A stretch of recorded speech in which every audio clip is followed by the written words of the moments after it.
ถึงประโยชน์ของทรัพยากรธรรมชาติสิ่งแวดล้อมความจุ่มความเย็นอะไรอย่างต่างๆนะฮะแต่ว่าการจับไถ่ทับตี้เนี่ยจะใช้วันที่1 สิงหาอันนี้บัตต้องมานะฮะทำกันเองภายในท่านที่มีความประสงค์จะร่วมทำบุญสามารถร่วมทำบุญได้นะฮะ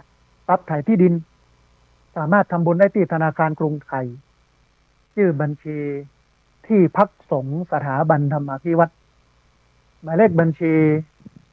5360755318เป็นธนาคารกรุงไทยชื่อบัญชีที่พักสงฆ์สถาบันธรรมาภิวัตรหมายเลขบัญชี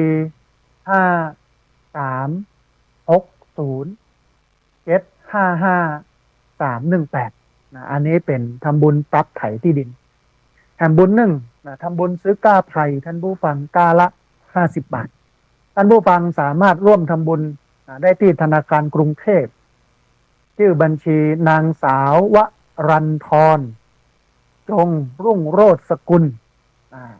หมายเลขบัญชี748-028-6231ทำบุญซื้อกาไผ่กาละ50 บาทที่ธนาคารกรุงเทพชื่อบัญชีนางสาววรันทรจงรุ่งโรจน์สกุลหมายเลขบัญชี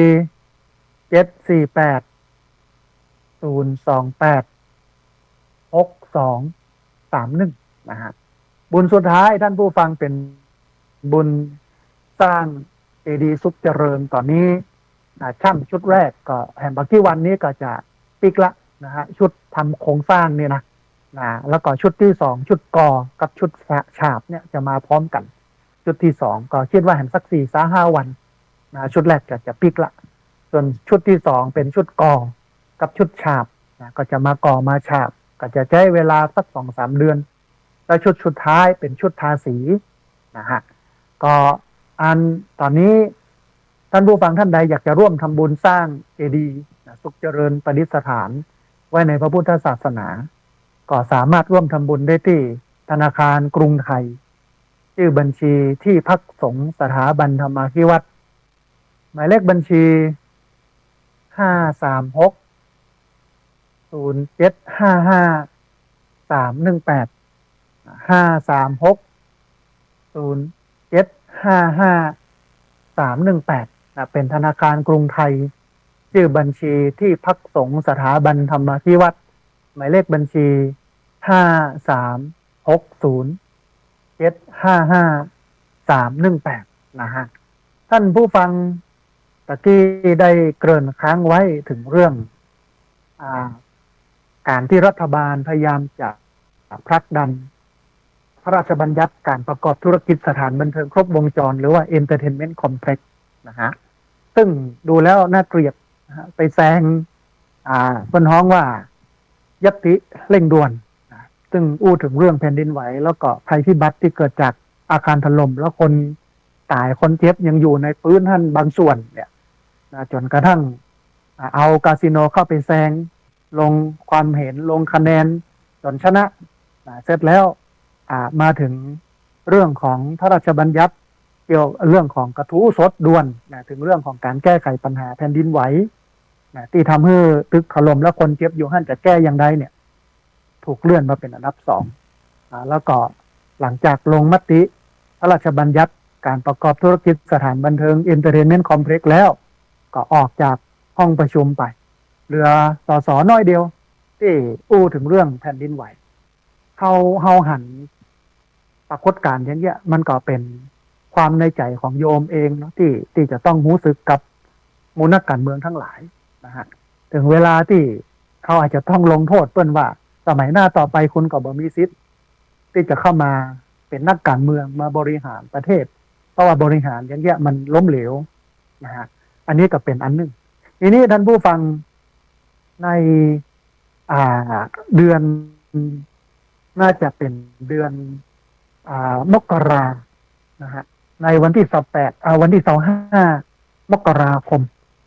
พุทธศักราช 2568 เครือข่ายพระสงฆ์นักพัฒนาชุมชนภาคเหนือหรือว่าคพชน.ซึ่ง เป็นการรวมตัวกันของพระสงฆ์นักพัฒนานะเพื่อที่จะมาทำงานพัฒนาสังคมบนฐานพุทธธรรมนะเพิ่นมีสโลแกนของเพิ่นโลกนะพุทธธรรมนำปัญญาพัฒนาท้องถิ่นนะพุทธธรรมนำปัญญา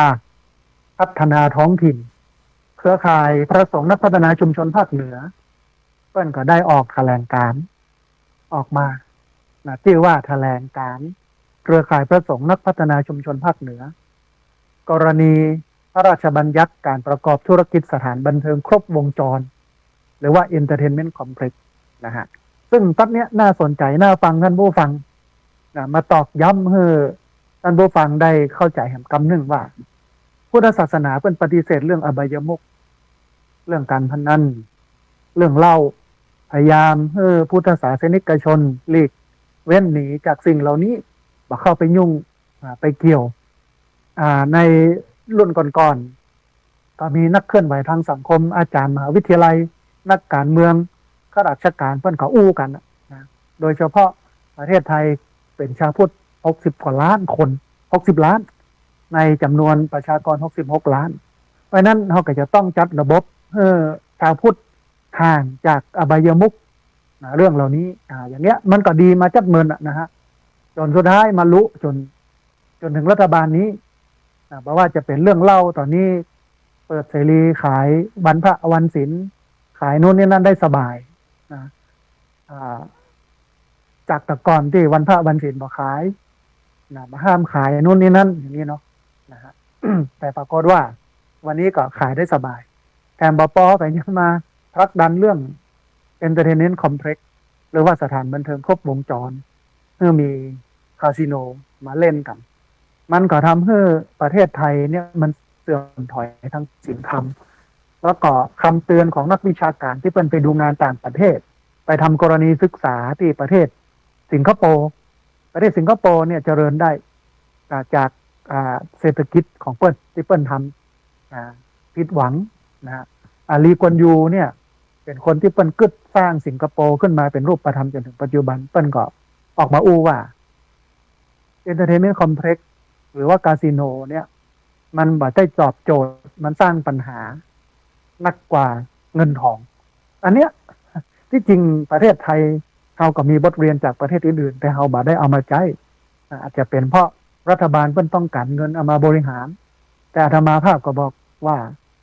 มันมีวิธีการหาเงินเปล่ามันจำเป็นจะต้องเอาไปทำคาสิโนซึ่ง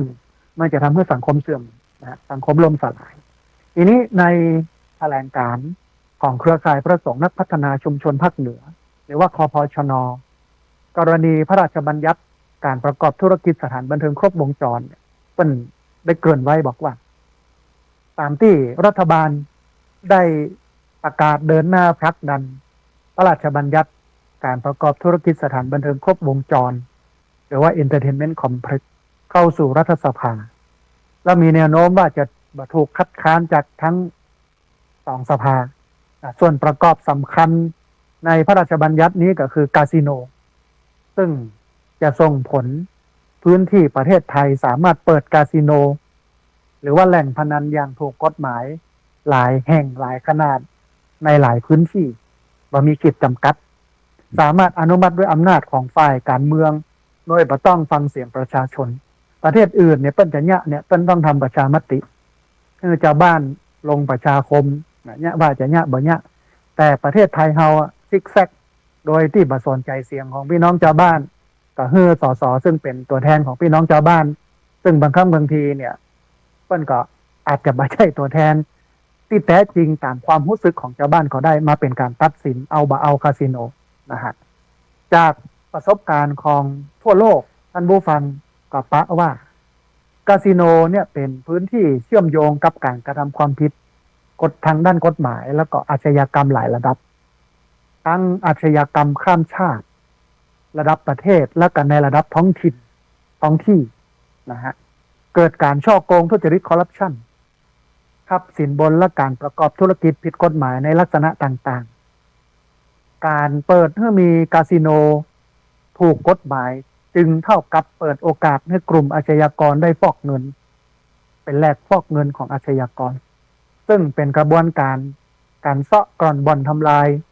ระบบเศรษฐกิจการเงินการธนาคารของประเทศไทยได้สำนักคณะกรรมการสำนักงานคณะกรรมการพัฒนาเศรษฐกิจและสังคมแห่งชาติเพิ่นระบุชัดเจนว่าการพนันบันับรวมเป็นรายได้ประชาชาติเนื่องจากเป็นการโอนเงินจากคนหนึ่งไปยังคนหนึ่งโดยบอกก่อให้เกิดการผลิตใดๆรายได้ของคนทั้งหมดรวมกันจึงเท่าเดิมในขณะที่สำนักงานคณะกรรมการกฤษฎีกาหันว่าร่างพระราชบัญญัติฉบับนี้นั้นมีปัญหาทั้งในแง่ของหลักการแล้วก็วัตถุประสงค์ที่บ่ชัดเจนบ่สอดคล้องกับนโยบายของรัฐบาลและต่างปฏิบัติมีความซ้ำซ้อนกับกฎหมายเดิมซึ่งเป็นการแก้ปัญหาที่มันบ่ตรงจุดอ้างสถานบันเทิงครบวงจรแต่ที่จริงแล้วมกเม็ดคาสิโนรวมถึงการสื่อสารที่บ่ชัดเจนทำให้เกิดความสับสนในวงกว้างนะฮะในด้านสุขภาพท่านผู้ฟังการพนันได้พิสูจน์แล้วว่าเป็นสิ่งเสพติดประเภทที่หนึ่งฮ้องว่าโรคติดพนันการเล่นการพนันที่มีได้แล้วก็มีเสียในเวลาที่รวดเร็วมันก่อให้เกิดปัญหาการกระตุ้นปลุกเร้าทางด้านจิตใจทำให้เกิดภาวะติดพนันถ้าเล่นเสียก็อยากจะได้คืนถ้าเล่นได้ก็อยากจะได้นักขึ้นจากสถิติก็พบว่านักพนัน10 คนจะมีปัญหาเรื่องสุขภาพซึ่งต้องเข้าบำบัดรักษาถึง2 คนนักพนันเดินมา10 คน2 คนนี่เป็นโรคติดพนันต้องไปบำบัดมันก่อให้เกิดต้นทุนในการรักษาพยาบาลเสียโอกาสในการทำงานอย่างมหาศาลถึงวันนี้เสร็จสุขภาพของคนไทยก็บ่ดีเสี่ยงตีละไปโรงพยาบาลเตื้อหนึ่งเนี่ยต้องไปตี 4 ตี 5ท่านผู้ฟังอันนี้จริงบ่จริงลองมาวิเคราะห์พอต้องไปนั่งรอนะโรงพยาบาลของรัฐนั่งรอเป็นชั่วโมง2 ชั่วโมง3 ชั่วโมงกว่าหมอจะห้องเนี่ยไปอู้5 นาทีนะ10 นาทีนะบ่เกิน10 นาทีนะไปละนะต้องกลับบ้านต้องไปหับยาต้องไปฉีดยาโน่นนี่นะกับปิดมาตั้งแต่ตี 4 ตี 5นะมาด้วยความทุกข์ความยากแล้วยิ่งถ้าเปิดบ่อนคาสิโนคนที่เป็นโรคพิษพนันเพิ่มขึ้นเนี่ยมันก็จะมาลู่คนที่เข้าโรงพยาบาลไปรักษาอย่างนั้นเยอะขึ้นนะฮะท่านผู้ฟังประการสำคัญในทางพระพุทธศาสนาเนี่ยได้จัดการพนันซึ่งหมายถึงการชอบเล่นการพนันขันต่อมีได้มีเสียเป็นช่องทางแห่งความเสื่อมความพินาศย่อยยับแห่งโภคทรัพย์ประเภทหนึ่งที่เปิ้นฮ้องว่าอบายมุขอบายแปลว่าเสื่อมหรือว่าชิบหายมุขะแปลว่าปากถ้ารวมกันก็คืออบายมุขก็แปลว่าปากทางแห่งความเสื่อมปากทางแห่งความชิบหายนะฮะทั้งบอกว่าจะเป็นอบายมุข4แล้วก็ในอบายมุข6ท่านผู้ฟังการเป็นนักเลงพนันจนถึงขั้นที่ฮ้องว่าผีพนันเข้าสิงนั้นมันก็มีโทษอยู่ประมาณ6 อย่างนะเช่น1เป็นหนทางของการก่อเวรซึ่งกันและกันอันที่2ทำให้เสียทรัพย์สินเงินทองอันที่3บ่มีไผไว้วางใจอันที่4บ่มีใครอยากคบค้าสมาคมตัวอันที่5บ่มีไผอยากแต่งงานตัวอันที่6ทำให้เป็นคนลุ่มหลงเล่นแล้วหยุดบ่ได้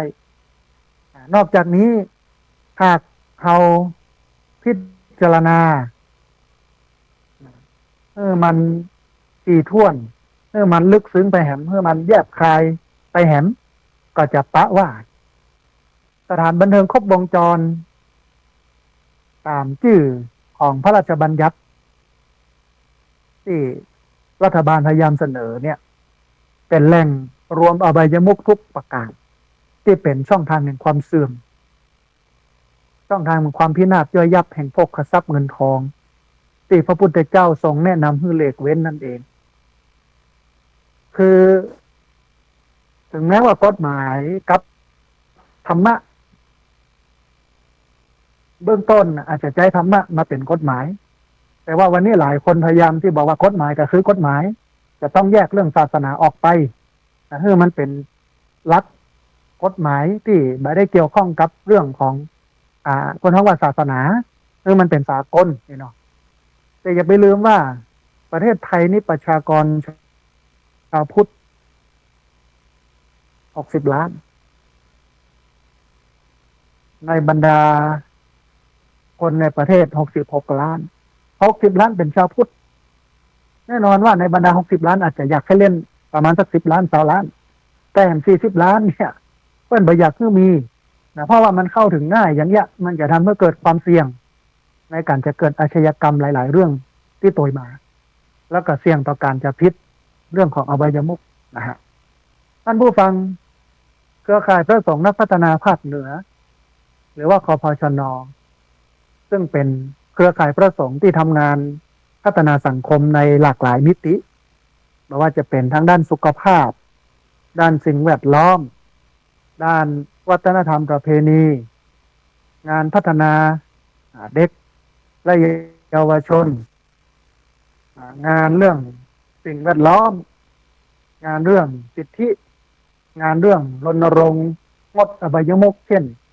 บวชสร้างสุขวันพระปลอดเหล้าร้านค้ามาขายเหล้าให้กับเยาวชนที่อายุต่ำกว่าที่กฎหมายกำหนดนะแล้วก็เรื่องของการออมทรัพย์เรื่องของการเกษตรและแหมหลายๆเรื่องที่เครือข่ายพระสงฆ์นักพัฒนาลุกขึ้นมาทำเพื่อแก้ปัญหาของชุมชนแต่แต่ก่อนเนี่ยพระสงฆ์นักพัฒนาเพิ่งลุกขึ้นมาทำแก้ปัญหาของรัฐโครงการของรัฐ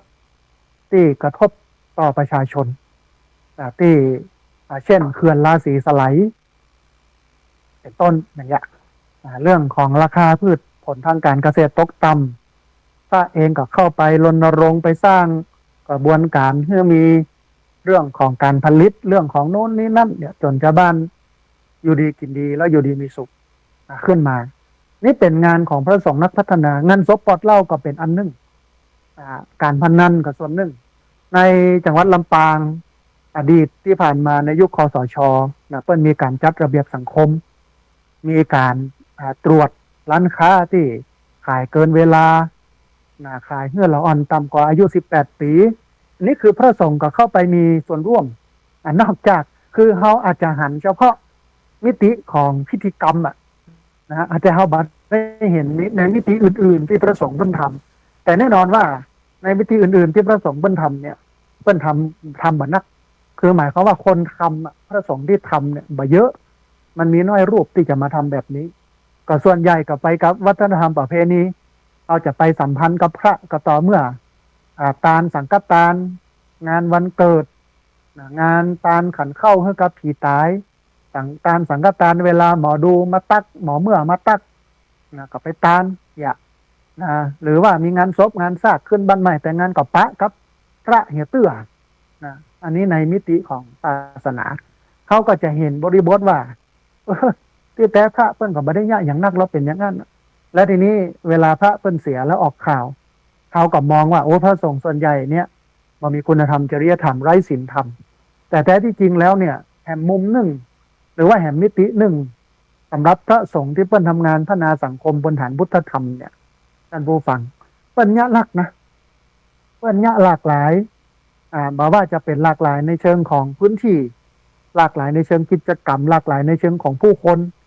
นะฮะที่ทำกันอย่างอาตมาภาพเนี่ยอย่างวันที่17 สิงหาพุทธศักราช 2568ที่จะถึงนี้ก็จัดกิจกรรมบวชปลูกไผ่1,000 ต้นในพื้นที่10 ไร่สร้างสวนเวรุวันป่าไผ่ขึ้นมาเนี่ยแต่ว่านักข่าวผู้สื่อข่าวบ่ได้สนใจกับสิ่งที่เขาทำที่มันเป็นประโยชน์ในวันงานก็มีผู้รักผู้ใหญ่มีตึงสสมีตึงท่านผู้ว่ามีตึงหัวหน้าส่วนราชการป่าม้อมป่าไม้โน่นนี้นั่นนะผมอำเภอก็มานะแต่ว่าสื่อมวลชนเปิ้นบ่สนใจเรื่องนี้ มันขายบ่ออกมันขายบ่ได้นะมันบ่เหมือนกับมันข่าวพระไปกินเหล้าเมายาข่าวพระไปเสพยาเสพติดนะข่าวพระไปมีอย่างกสีกาไปมีอย่างกระป้อนใจทุจริตโกงเงินทองอย่างเนี้ยอันนี้โยมเปิ้นชอบชอบชอบในเชิงนั้นโอ้ขายดีอย่างเงี้ยเนี่ยท่านผู้ฟังที่จริงอาจจะต้องมามองให้มันกว้างขึ้นอาตมาใจกันว่ามองให้ลึกนึกให้ไกลทำใจให้กว้างเราจะต้องมองลึกเราจะต้องนึกไกลเราจะต้องใจกว้างนะถึงบทบาทถึงหน้าที่ถึงงานที่พระสงฆ์ทำนะฮะอย่างวันที่17เนี่ยในตอนนี้เนี่ยท่านใดมีเวลาก็มาร่วมบุญกันเนอะหนึ่งมาช่วยกันปลูกท่านผู้ฟังมากันแล้วก็ท่านใดจะเอาโฮงตาลมาเลี้ยงมาออกก็เดี๋ยวโทรมาบอกกันโทรมาอู้เอ่ยกันคือเอาโฮงตาลมาเลี้ยงมาออกงานปนห้องว่าสร้างส่วนภัยเวรุวันเพื่อความร่มเย็นของโลกนะฮะเนี่ยก็จะมีนักวิชาการครูบาอาจารย์โน่นนี่นั่นก็ไปเลอะนะก็มากันแต่ว่าข่าวเนี่ยมันก็บอกออกนะถ้าจะออกก็จะเพาะน้อยๆนะฮะมันมีอย่างนักนะฮะนิดหน่อยๆเพราะที่จะเป็นข่าวแต่แท้ที่จริงแล้วมันเป็นเรื่องสำคัญมันเป็นเรื่องที่พระสงฆ์เป็นลุกขึ้นมาทำนะเป็นลุกขึ้นมาเนี่ยเพื่อเป็นประโยชน์อย่างเงี้ยท่านผู้ฟังอันนี้ก็เป็นมุมหนึ่งนะที่อาตมาภาพสะท้อนให้หันนะว่าพระสงฆ์นักพัฒนาชุมชนภาคเหนือเป็นทำอะไรอย่างกันพ่องนะฮะทีนี้ท่านผู้ฟังมีพระสงฆ์นักพัฒนาชุมชนภาคเหนือเนี่ยมีความรู้สึกเป็นห่วง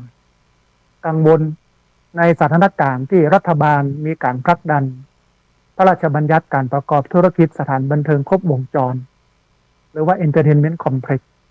ซึ่งจะส่งผลกระทบด้านลบต่อสังคมไทยด้านเศรษฐกิจด้านสังคมด้านสุขภาพลักนิติธรรมลักนิติรัฐอันดีของสังคมดังนั้นเครือข่ายพระสงฆ์นักพัฒนาชุมชนภาคเหนือจึงเรียกร้องอยู่5ข้อท่านผู้ฟังนะเรียกร้องอยู่5ข้อนะฮะข้อที่1ขอให้รัฐบาลโดยนายกรัฐมนตรีและก็คณะรัฐมนตรีพิจารณาชะลอการผลักดันพระราชบัญญัติฉบับนี้ออกไปก่อนพร้อมทบทวนหลักการและวัตถุประสงค์ตามความเห็นของคณะกรรมการกฤษฎีกาเอาข้อคิดเห็นเอาข้อเสนอแนะของคณะกรรมการกฤษฎีกามาเอามาปฏิบัติเนี่ยกันอันที่2ขอให้รัฐบาลโดยนายกรัฐมนตรีแล้วก็คณะรัฐมนตรีจัดให้มีกลไกและกระบวนการศึกษาอย่างเป็นธรรมอย่างเป็นอิสระปราศจากการแทรกแซงครอบครองทุกมิติทั้งความเป็นไปได้ทางธุรกิจผลกระทบทางสังคมผลกระทบทางสุขภาพการวางมาตรการและกลไกในการกำกับดูแลผู้ประกอบการคาสิโนอย่างมีประสิทธิภาพรอบครอบและรัดกุมมาตรการและกลไกในการป้องกันปัญหาและผลกระทบที่จะโตมาอย่างเป็นรูปธรรมชัดเจนรวมถึงเมื่อมีการเผยแพร่ผลการศึกษาอย่างเปิดเผยตรงไปตรงมาเข้าหันประเทศเขมรที่สีหนุวิวที่จีนไปลงทุนทำคาสิโนวันนี้ก็ล่มสลายไปแล้วเขาเห็นเชเวโกโกที่ตรงข้ามกับจังหวัดตากอำเภอแม่สอดที่จีนไปทำคาสิโนไปทำแก๊งคอเซ็นเตอร์อันนี้จีนแต่เรียกว่าประเทศจีนนะจีนเทาซึ่งเป็นจีนบดีของประเทศนั้นที่รัฐบาลประเทศนั้นก็คือรัฐบาลจีนเป็นปราบปรามอยู่แต่เนี่ยท่านเขาเห็นที่แม่สายเขาเห็นที่อรัญญประเทศเห็นหลายๆที่นะฮะและที่นักก็คือที่ลาวจีนไปสร้าง Entertainment Complex ครบวงจรก็ทำให้ผู้คนได้รับผลกระทบมากถึงแม้ว่าคนในพื้นที่จะมีงานทำแต่ว่าผลกระทบมันเชิงกว้างอันนี้คือข้อที่2ข้อที่3เนี่ยท่านผู้ฟังเครือข่ายพระสงฆ์นักพัฒนาชุมชนภาคเหนือ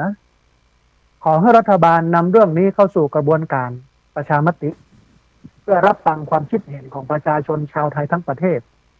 บัดจำกัดเพียงประชาชนบางกลุ่มพร้อมทั้งสนับสนุนการเผยแพร่ความรู้และการรณรงค์เพื่อความรู้ทั้งสองฝ่ายที่เห็นด้วยและก็เห็นต่างด้วยเหตุผลที่เรื่องนี้มีความสลับซับซ้อนจึงต้องการตรึกตรองอย่างรอบคอบใจโยนิโสมนสิการคือความคิดที่มันผ่านการกลั่นกรองมาแล้วออกมาเพื่อให้รัฐบาลจะได้ตัดสินใจบนฐานของปัญญาไม่ใช่ตัดสินใจบนฐานของความโลภในตัวเงินอาตมาเชื่อว่ามีจีนเทามีไทยเทาที่เกี่ยวข้องกับการพนันเกี่ยวข้องกับเรื่องพวกนี้มีหุ้นส่วนในการจะสร้าง Entertainment Complex อันนี้เชื่อหรืออยู่เบื้องหลังแน่นอนนะฮะแล้วก็ผลประโยชน์แบ่งใครอย่างใดพ้องมีแน่นอนอันเนี้ยรัฐบาลการตัดสินใจเรื่องนี้เลยเป็นเรื่องใหญ่มันจะต้องให้คนทั้งประเทศร่วมตัดสินใจทำประชามติอันนี้ก็คือข้อที่ 3ข้อที่ 4ท่านผู้ฟังเครือข่ายพระสงฆ์นักพัฒนาชุมชนภาคเหนือขอให้รัฐบาลเร่งรัดปราบปรามการทุจริตอย่างจริงจังและเด็ดขาดคือเร่งรัดการปราบปรามทุจริตจริงจังเด็ดขาดเพื่อป้องกันการไปทุจริตในEntertainment Complex สถานบันเทิงครบวงจรหรือว่าคาสิโนและที่เฮาหันชัดที่สุดก็คือการโกงเรื่องโครงสร้างตึกต่างๆในประเทศไทยซึ่งวันนี้ตึกต่อตงสำนักงานตรวจเงินแผ่นดินล่มราคาตึกก็ 2,000 กว่าล้านกลายเป็นศูนย์ไปเลยเนี่ยเขาหันอย่างเงี้ยนะเขาก็หันถึงเรื่องของการไทยเองก็ถูกเซาะก่อนบ่อนทำลายจนอาจจะบอกเหลืออย่างแล้วนะตอนเนี้ยการทุจริตเนี่ยมันมาถึงขั้นนี้ทุจริตเรื่องเล็กในการเอามาก่อสร้างเล็กมาตรฐานเปิ้นงอได้ลูกดัดได้แต่นี้ถ้าดัดปุ๊บหักดังปิ้งอย่านะฮะมันจะต้องปราบปรามทุจริตอย่างจริงจังและเด็ดขาดลีกวนยูของสิงคโปร์เปิ้นขึ้นมารับตำแหน่งนายกรัฐมนตรีสิงคโปร์หรือประธานาธิบดีสิงคโปร์เปิ้นจัดการสิ่งแรกก็คือเรื่องของการปราบปรามการทุจริตเอาข้าราชการก็ดีเอาภาคเอกชนก็ดีภาคประชาชนก็ดีที่เกี่ยวข้องกับการทุจริตติดขอบทั้งหมดนะฮะมันก็เลยทำให้ประเทศชาติเป็นก้าวหน้าทั้งที่ประเทศนั้นไม่มีทรัพยากรที่มีคุณค่าอย่างเลยแต่กลับกลายเป็นประเทศที่มีเศรษฐกิจที่ดีอย่างเงี้ยมันจะต้องปราบปรามทุจริตเพื่ออย่างนั้นผู้ฟังเพื่อเพิ่มประสิทธิภาพในการบังคับใช้กฎหมาย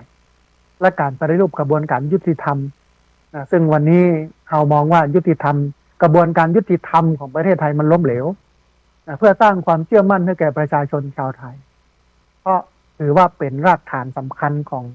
การตราพระราชบัญญัติเพื่อปรับเปลี่ยนแห่งลายกิจการเพื่ออยู่ภายใต้กฎหมายต่อไปในอนาคตอันนี้คือข้อที่ 4ข้อสุดท้ายเครือข่ายพระสงฆ์นักพัฒนาชุมชนภาคเหนือขอให้ประชาชนชาวไทยเร่งศึกษาหาความรู้เกี่ยวกับการประกอบธุรกิจสถานบันเทิงครบวงจรหรือว่า Entertainment Complex ทั้งประโยชน์ในทางด้านเศรษฐกิจผลกระทบทางสังคมผลกระทบทางสุขภาพอย่างรอบด้านเพื่อแสดงออกในการสนับสนุนหรือว่าคัดค้านพระราชบัญญัติฉบับนี้อย่างมีเหตุมีผลเพื่อนำไปสู่การตัดสินใจในเรื่องนี้ของรัฐบาลโดยคำนึงถึงผลประโยชน์ของประชาชนชาวไทยทุกคนและความสงบสุขของสังคมโดยรวมเครือข่ายพระสงฆ์นักพัฒนาชุมชนภาคเหนือวงเล็บคพชน25 มกราคม พุทธศักราช 2568 อันนี้คือสิ่งที่เครือข่ายพระสงฆ์นักพัฒนาชุมชนภาคเหนือเปิ้นสะท้อนให้รัฐบาลเห็นว่ามันบ่สมควรเวลาเนี้ยโอเคการมีคาสิโนมันก็เป็นอันหนึ่งที่จะเกิดแต่ว่ามันไม่ควรจะเกิดในเวลานี้ซึ่งเวลาเนี้ยศีลธรรมมันย่ำแย่รัฐนิติธรรมมันล้มเหลวนะฮะเมื่อเป็นอย่างเงี้ยการจะมากำกับการจะดูแลให้มันถูกต้องตรงไปตรงมาให้มันชอบธรรมเนี่ยมันเป็นไปได้ยากนั่นอย่านำไปสู่การทุจริตนำไปสู่ความเสื่อมสลายของอย่างหลายๆอย่างโดยเฉพาะสังคมคนก็จะเป็นนักพนันเยอะขึ้นติดพนันเยอะขึ้นอาชญากรรมก็จะเยอะขึ้น ถึงแม้ว่าตอนนี้รัฐบาลเบื้องก็จะตั้งเป้าไว้ว่าไม่ต่ำกว่า50 ล้านเนาะมีเงินมาต่ำกว่า50 ล้านถึงจะเข้าได้ถ้าต่ำกว่า50 ล้านเข้ามาได้อาตมาเชื่อว่าแหมน้อยก็จะเป็นมีระบบใหม่ว่าต้องลดลงก็คนเข้าน้อยนะคนมีเงินบ่ถึงลดลงได้ที่สุดก็เหลือ1 ล้านอย่างเงี้ยนะฮะสุดท้ายก็กลายเป็นว่ามอมเมาพี่น้องชาวบ้านอบายมุกเนี่ยมันเป็นปากทางแห่งความเสื่อมมันเป็นปากทางแห่งความชิบหายมันมี6 อย่างหรอกนะฮะคนที่เป็นบัณฑิตที่เป็นนักปราชญ์ในยุคหลังๆเนี่ยเปิ้นก็บอกว่าอบายมุกเนี่ยมันเหมือนผีนะมีอยู่6 ตัวก็คืออบายมุกหกอย่างมันก็เหมือนกับผี6 ตัวเปิ้นบอกว่าผีตัวที่1ชอบดื่มสุราเป็นอาจินไม่ชอบกินข้าวปลาเป็นอาหารอันนี้ผีขี้เหล้าตอนนี้ถูกปลุกขึ้นมาแล้วด้วยการปรับเปลี่ยนกฎหมายหลายข้อนะโดยเฉพาะพระราชบัญญัติควบคุมเครื่องดื่มแอลกอฮอล์ที่ออกมาเมื่อปี 2551 ตอนนี้ถูกปรับเปลี่ยนให้ขายง่ายขึ้นบัดสนใจวันเวลาบัดสนใจการโฆษณาสมัยตะก่อนเนี่ยเปิ้นป้องกันนักดื่มหน้าใหม่ป้องกันคนเข้าถึงสิ่งเหล่านี้ได้ง่ายขึ้นนะแต่ว่าประเดี๋ยวนี้รัฐบาลไปฉีกสิ่งที่บรรพบุรุษเปิ้นวางระบบไว้ซื้อขายกันง่ายขึ้นโฆษณาได้อย่างได้หมดอย่างเงี้ยอันนี้ผีขี้เหล้าผีที่2ชอบเที่ยวยามวิกาลไม่รักลูกรักบ้านรักเมียตนผีชอบแอวชอบเล่นผีที่ตัวที่3ชอบเที่ยวดูการละเล่นไม่ละเว้นบราขับละครขนตามงานต่างๆงานฤดูหนาวงานฤดูร้อนที่มันมีเมื่อค่ำเมื่อคืนก็งานนี้ร้อยละ80-90%ก็ตีกันทั้งนั้นนะฮะเกิดอุบัติเหตุบุบโหติดตากันทั้งนั้นถ้ามีความเสพกินเหล้าเมายานะฮะผีตัวที่4นะผีตัวที่5ชอบเล่นการพนันสารพันถั่วโปไฮโลซินคนที่เล่นการพนันก็อยู่ในนี้ท่านผู้ฟังเอนเตอร์เทนเมนต์คอมเพล็กซ์หรือคาสิโนเนี่ยอยู่ตรงนี้แล้วเฮาก็บอกว่าเฮานับถือพุทธนะเฮาอยู่ในศาสนาพุทธแต่เฮาบ่เคยเอาหลักพุทธไปใช้ในชีวิตประจำวันเลยบ่เคยเอามาใช้ในชีวิตประจำวันเลยกลับกลายเป็นว่าเฮาจะเอาประเทศไทยซึ่งมีพุทธศาสนาเป็นวัฒนธรรมอันนี้ใครจะเถียงก็เถียงเพราะนักวิชาการเพิ่นอู้เป็นเสียงเดียวกันว่าพุทธศาสนามีประเทศไทยมีพุทธศาสนาเป็นวัฒนธรรมเฮากำลังทำลายวัฒนธรรมของชาติวัฒนธรรมของประเทศโดยการให้คนไปไม่เป็นนักการพนันนะผีตัวที่6เกียรติค้านการทำกินมีทั้งสิ้น6ผีอัปรีมี6ผีตัวที่1ชอบดื่มสุราเป็นอาจินไม่ชอบกินข้าวปลาเป็นอาหารผีตัวที่2ชอบเที่ยวยามวิกาลไม่รักลูกละบ้านรักเมียตนผีตัวที่3ชอบเที่ยวดูการละเล่นไม่ละเว้นบาร์ขับละครโขนผีตัวที่4คบมิตรชั่วมั่วกับโจรหนีไม่พ้นอาญาตราแผ่นดินผีตัวที่5ชอบเล่นการพนันสารพันถั่วโปไฮโลซินวงเล็บคาสิโนผีตัวที่6เกียรติค้านการทำกินมีทั้งสิ้น6ผีอัปรีนี่มันคือความอัปรีของประเทศนะฮะเพราะฉะนั้นพระเองก็จะต้องออกมากระตุ้นให้โยมได้กึดให้โยมได้ชั่งน้ำหนักส่วนจะฟังบ่ฟังกันเรื่องเขาก็บ่ได้มีอำนาจถึงขนาดนั้นนะแต่ว่าถ้าเคารพนับถือกันนะใส่ใจกับครูบาอาจารย์ก็ควรจะฟังกันบ้างนะแต่ตอนนี้ดูเหมือนว่าบ่ฟังแล้วเพราะว่าเสนอกฎหมายนี้เข้าสภาไปแล้วนะฮะคานไปแล้วยกมือฮื้อไปแล้วนะมันก็น่าเศร้าใจประเทศไทยซึ่งก็จะต้องรองรับผลกระทบก็หวังว่ามันก็จะไปยุติในขั้นของสมาชิกวุฒิสภาหรือว่าสววอนสวหลายท่านที่คนใกล้ชิดกับดีหรือบ่ใกล้ชิดกับดีของสวฟังอยู่เนาะก็ต้องไปให้ข้อมูลเพิ่นว่าบ่ควรที่จะให้พระราชบัญญัติเอนเตอร์เทนเมนต์คอมเพล็กซ์หรือว่าสถานบันเทิงครบวงจรนิพพานมันตกไปเหี้ยนะฮะอันนี้ก็เป็นอันนึงที่สวเป็นโจทย์ตัดสินว่าสวเนี่ยชอบทำหรือไม่ชอบทำก็มาดูตัดนี้ถ้าทีนี้ต่อไปในการเลือกเขาก็ต้องพอคนที่เขาไว้ใจได้แล้วก็คือสสหรือว่านักการเมืองสมาชิกสภาผู้แทนราษฎรหมู่นี้มารับใช้ประชาชนเขาก็ต้องใจให้เป็นประโยชน์โดยเฉพาะถ้ามันมีประเด็นสังคมใดๆเนี่ยเขาต้องการอย่างใดก็ต้องแสดงออกบอกคือสสเป็นหูและให้เป็นปฏิบัติตามนะฮะ เอาละท่านผู้ฟังเหลือบแลดูเวลาแล้วนะใกล้จะหมดเวลาตอนนี้ก็ขอประชาสัมพันธ์แอมคำหนึ่งเนาะท่านใดที่เปิ้นฮ้องว่ามีผลกระทบด้านการบริโภคถูกละเมิดสิทธิในการเป็นผู้บริโภคก็สามารถมาร้องเรียนได้ที่สถาบันธรรมาภิวัตรหน่วยงานประจำจังหวัดลำปางสภาองค์กรของผู้บริโภคนะฮะหมายเลขโทรศัพท์054 012 274หมายเลข054 012 274หรือเพจของหน่วยงานประจำจังหวัดลำปางสภาองค์กรของผู้บริโภคเป็น Facebook เนาะชื่อว่าหน่วยงานประจำจังหวัดลำปางสภาองค์กรของผู้บริโภคหน่วยงานประจำจังหวัดลำปางสภาองค์กรของผู้บริโภคสถาบันธรรมาภิวัตรเนี่ยเปิดให้บริการตั้งแต่วันจันทร์ถึงวันศุกร์8 โมงครึ่งไปจนถึง4 โมงครึ่งสำนักงานตั้งอยู่ตรงข้ามกับร้านซุกี้ตาปิโหลใกล้สะพานใกล้จะถึงสะพานข้ามตามาโอถ้าไผ่ไปทางป่าไม้หรือวัดประตูต้นพึ่งจะไปเส้นนั้นก็จะต้องข้ามสะพานข้ามตามาโอไปก่อนแต่ก่อนจะข้ามสะพานจะอยู่ด้านขวามือของโยมก็คือสถาบันธรรมาภิวัตร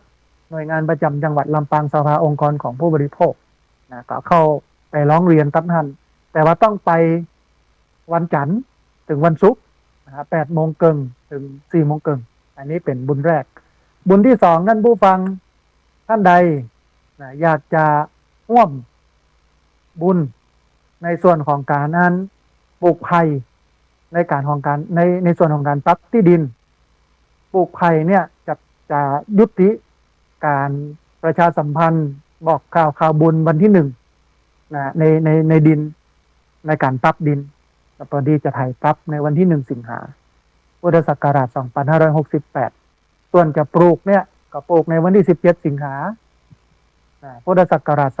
2568เวลา 9 โมงนะฮะท่านใดอยากจะร่วมทำบุญปรับที่ดินสามารถร่วมทำบุญได้ที่ธนาคารกรุงไทย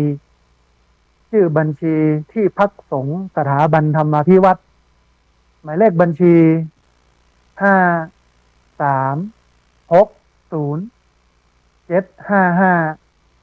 5360755 เป็นธนาคารกรุงไทย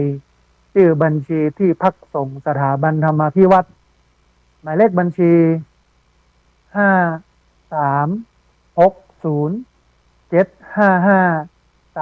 5360755 และท่านใดอยากจะร่วมทำบุญเป็นเจ้าภาพกล้าไผ่ตอนนี้ได้700 กว่าต้นเรือแฮม205 ต้นท่านผู้ฟังไปจนถึงเดือนก่อนจะถึงเดือนเมษา205 ต้นก็คำเดียวนั่นนะ เดี๋ยวญาติโยมก็จะลู่กันลุบลับเพราะฉะนั้นท่านใดยังไม่ได้ร่วมทำบุญเนาะก็มาร่วมทำบุญกันท่านผู้ฟังสามารถร่วมทำบุญได้ที่ธนาคารกรุงเทพชื่อบัญชีนางสาววรันทรจงรุ่งโรจน์สกุลหมายเลขบัญชี748 028 6231เป็นธนาคารกรุงเทพชื่อบัญชีนางสาววรันทรจงรุ่งโรจน์สกุลหมายเลขบัญชี748 028 6231นะฮะหรือท่านผู้ฟังท่านใดจะโทรเข้ามาสอบถามรายละเอียดแต่ว่าตอนนี้ฟังโทรเตื้อ หลังจากจบรายการก่อนค่อยโทรเข้ามาได้ที่เบอร์084 808 6223โทรมาเบอร์นี้ท่านผู้ฟังแต่ว่าหลังจากจบรายการนะในตอนนี้ฟังโทรเตื้อเบอร์084 808 6223โทรมาเบอร์นี้หลังจากที่จบรายการเอาละท่านผู้ฟังเหลือบแลพอเวลาของรายการธรรมพิวัตรอันเป็นรายการวิทยุเพื่อการเผยแผ่พระพุทธศาสนาส่งเสริมการศึกษาและพัฒนาสังคมหมดเวลาลงแล้วเอาจะปะกันใหม่ในวันเสาร์หน้า8 โมงถึง 9 โมงทางสถานีวิทยุเพื่อการศึกษาวิไลสงฆ์นครลำปาง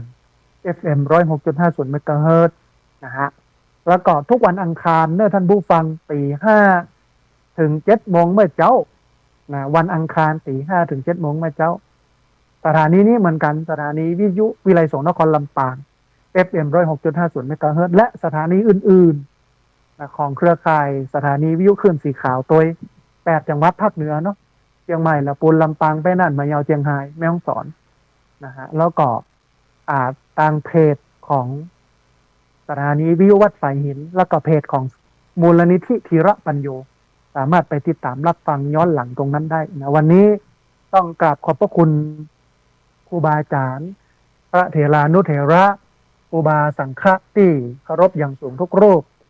อนุโมทนาบุญกับญาติโยมทุกคนทุกท่านที่ติดตามรับฟัง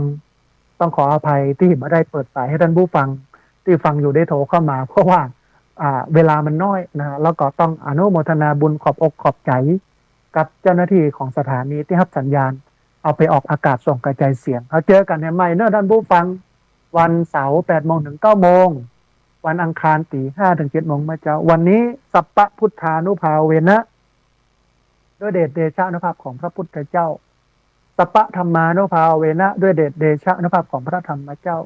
สัปปะสังฆานุภาเวนะด้วยเดชเดชะอนุภาพของพระสังฆเจ้า